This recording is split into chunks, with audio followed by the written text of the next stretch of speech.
Se Deus permitir, o que nós vamos fazer? É o que? Não ouvi. Oxe. Glória a Deus. Amém.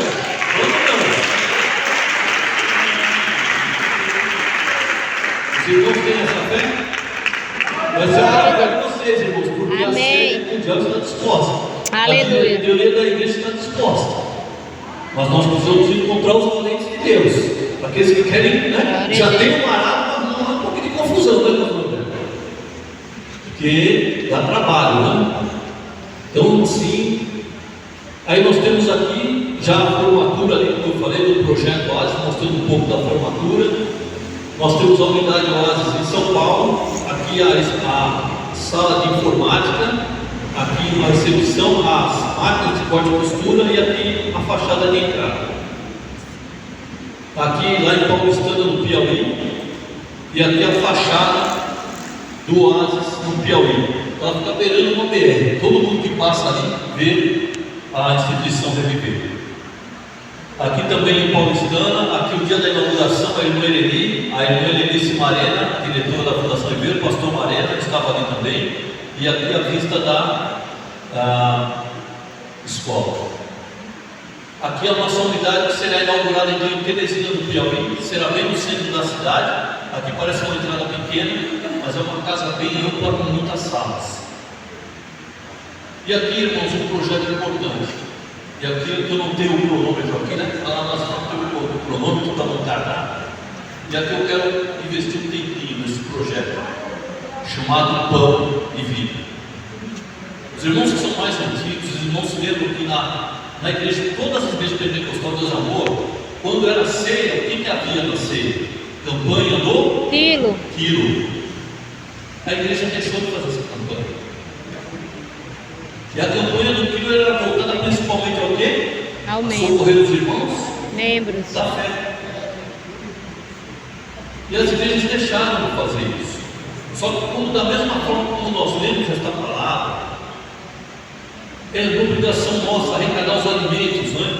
Mostrar na palavra de Deus que isto é mandamento de Deus, que um tem que socorrer o outro. Nós trazemos, na possibilidade, trazemos alimento para dentro de casa, para que com aqueles alimentos a gente consiga formar a cesta básica e ajudar os irmãos necessitados. O projeto Pão e Vida ele vem exatamente nesse sentido. Eu vou dar um exemplo. Vamos supor que aqui na sede estadual nós tenhamos aqui 15 membros que precisam de ajuda, mas na arrecadação ocorrida durante o mês só conseguimos ali formar 8 cestas básicas. O que acontece? Essas pessoas serão cadastradas, os irmãos serão cadastrados, o pastor Norberto vai informar São Paulo vai comprar cestas básicas de qualquer supermercado, algum supermercado entrega, e essas famílias serão socorridas. Glória a Deus. É obrigação nossa, pastor Norberto, socorrermos os irmãos da fé.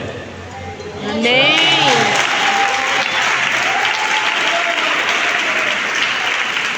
obrigação, meus irmãos. Então, minhas irmãs, meus irmãos, e agora de forma sincera, aqui ninguém vai comprar ninguém, a diretoria não vai punir ninguém. Quem executa o culto em prol da obra assistencial na sua igreja?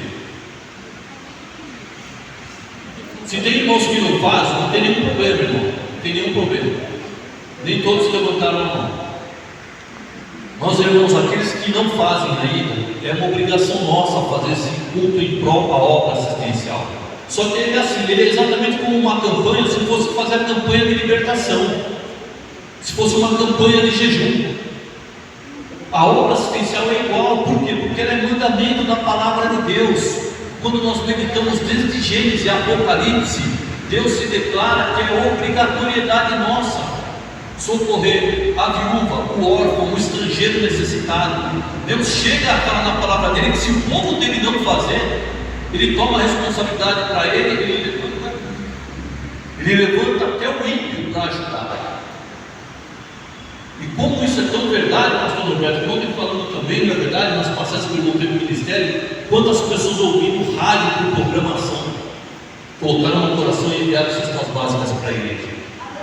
Então o que nós precisamos, irmãos, é anunciar a palavra com verdade, para que se entenda qual é o propósito. Então você, meu irmão, que você talvez não tenha um culto em prol da obra assistencial, os irmãos saibam que isso é obrigatoriedade da igreja, né? Tem inclusive igrejas que nem sequer relatório enviam para a sede mundial, não enviam nem um relatório. Tem igrejas que de forma sincera, o que eles fazem? Ah não, coloca esse mês aí R$10 na ficha da Reviver, da Associação Reviver, que manda o relatório. A obra assistencial não é isso, meus irmãos. Tudo que é arrecadado naquele culto em prol da obra assistencial tem que ser destinado para a obra assistencial. Por quê? Porque os irmãos estão vendo onde está sendo investido. Glória a Deus. Também tinha uma mística de que sempre o culto da Reviver, que sempre foi chamado assim, era o culto das mulheres. Não é o culto das mulheres. E também o pastor ou a irmã que lidera a igreja tem que apoiar esse culto. Tem muitos irmãos que nem fazem parte, às vezes nem sabem o que está acontecendo na obra assistencial. E aí esse irmão ele quer exatamente naquela palavra que Jesus disse: ó, você vai chegar e falar, mas eu preguei o evangelho, eu profetizei, foram feitas curas. E por quê? Porque Deus deu o coração a sinceridade. E é como eu falei, se nós falamos que nós servimos a Cristo e temos o amor e não socorremos ninguém, nós não estamos servindo a Deus. Isso está escrito na palavra de Deus.